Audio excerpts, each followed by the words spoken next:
dim light slipping through the prison's rusted window cast trembling shadows on the walls. Ethan Ward sat on his cold bunk, lost in the same storm of thoughts that had swallowed him for days.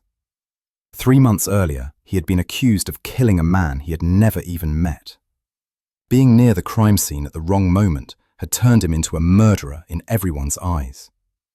The camera footage revealed nothing useful, and the witnesses never saw the truth. Yet Ethan had only been walking home from work that evening. He explained his story over and over in court. The exhaustion on his lawyer's face, the judge's prejudiced stare, the whispered conversations filling the room. Everything pushed Ethan's innocence deeper into the shadows. "I didn't do it." He could no longer remember how many times he had spoken those words.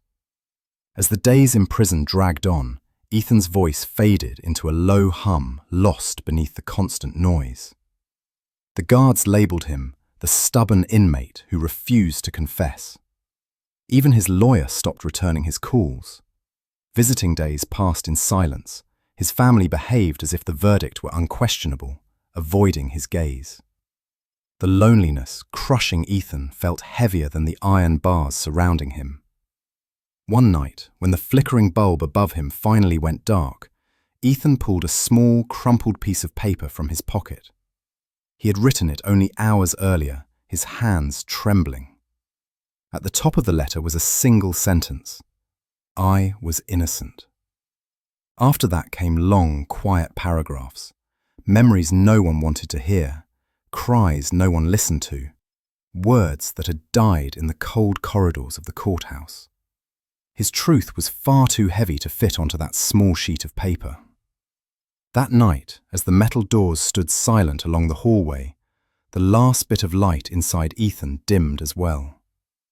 The weight of being unheard crushed him one final time, and he understood he could no longer carry it. Living with a truth no one believed felt like an endless prison sentence of its own. In the morning, the guards found the letter resting at the edge of his bed. When they entered the cell, they found Ethan lying quietly on his bunk. No struggle, no sound, only a heavy silence. When the letter was read on the warden's desk, the same frozen expression settled on every face.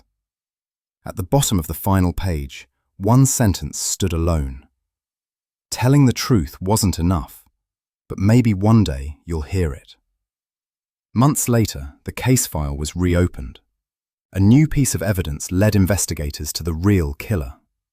Ethan's innocence was finally proven, but far too late. There was no one left to come home to. The only words added to the prison record were, "Sometimes the truth hides in the quietest scream."